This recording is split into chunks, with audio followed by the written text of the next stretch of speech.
วมมูดซึ่งมันมีกุ้งที่ยดแขวงลังเบอของประเทศลาวซึ่งยดเมืองขว้าแขวงพงสลีและอาศัยแดนติดกับเมืองลำบากแขวงหลวงพระบางซึ่งอาศัยแดนลังเบอติดกับหนอแสลงและกะลังตัลอาศัยแดนติดกับหนอบันนาโดยเฉพาะช่วงเดือน1 เดือน 2ยามสรวดก็จะพูดยูรนะช่วง8 9 โมงนี่ก็แตนพูดยูรก็จะแตนลอดีงัรก็ส่วนมากก็จะคนเสียรจุควายเนี่ยช่วงนี้เพราะว่าน้องปลาจูรน้องงัรบางคนเอือกพูดบ้านกายไม่กับปิจูรส่วนมากก็จะเดิน5 6 โมงนี่แหละเพื่อยังมันฟรีแต่ยามนี้ก็จะว่าแรงเสมอกีก็จะมธรรมชาติที่รอบๆกรุงกรุงมูดนี่แหละก็จะเปรี้ยดอมเสมอโดยเฉพาะก็จะมช่วงยามเฮลช่วงเดือน8 เดือน 9นี่โอ้ยธรรมชาติเข้มคงเปรี้ยเสมอมันเจือตื่นมันซิมตื่นเดียวตื่นกายในอย่างธรรมชาติความเปรี้ยความต้มแต่สำหรับยามบัวแล้วอย่างดาระว่างก็ติหลัง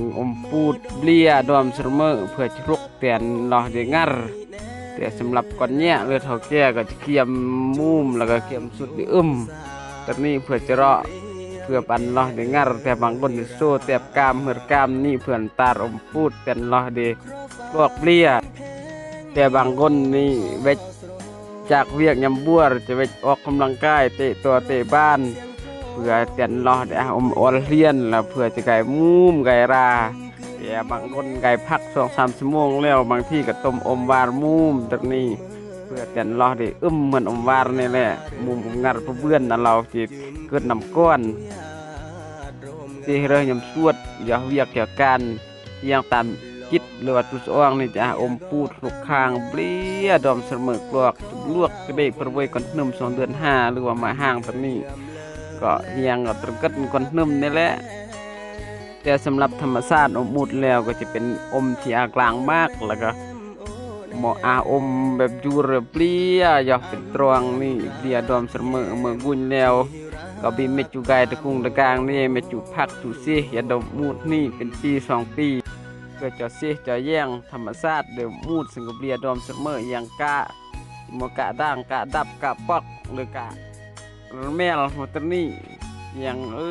ยำกีมันยำเปรี้ยดอมเสมอช่วงเดือน1 เดือน 2 เดือน 5 เดือน 6ที่ธรรมชาติที่ก็เปรี้ยบางคนเราจะสอกกายอสิ่งเทียบมาอย่างธรรมชาตินี่มันไม่จุเปิดมามาหรือเวทผู้ชายสอกกะสอกเพราะว่าอย่างเรื่องธรรมชาตินี่ก็มันธรรมชาติที่ก็เปรี้ยดอมเสมอติดเงียบติดมัดโดยเฉพาะช่วงเดือน1 เดือน 2ก็จะร่างลามสิ่งต่างๆเกิดขึ้นอะไรแต่อันจะง่ายแต่อันเดมกล้วยกับจะง่ายเพราะว่ากล้วยคือหมออาหารของนัวอยู่แล้วร่างลามอยู่เนาะและช่วงกี้ก็เป็นช่วงที่ประชาชนได้เบือนยาเตรังตรานเพื่อจะเวียดเบอร์พรีเบอร์มาแล้วก็เรือนี่ก็จะเก็บอุ่นเวียดเบอร์แล้วก็เลยรอดยำช่วงสงกรานต์ในปีใหม่เนี่ยที่เบือนเวทกันเรื่องเวทพวงงัดหมดนี้ละวันเพื่อเตะกายยำท่านจะนับจำนวนจะต้มเอือกบูดเอือกเบี้ยยาสักนึงก็จะเป็นจกเปลี่ยนขมูลละเพื่อที่เวทเบอร์เวทมาเอือกบูด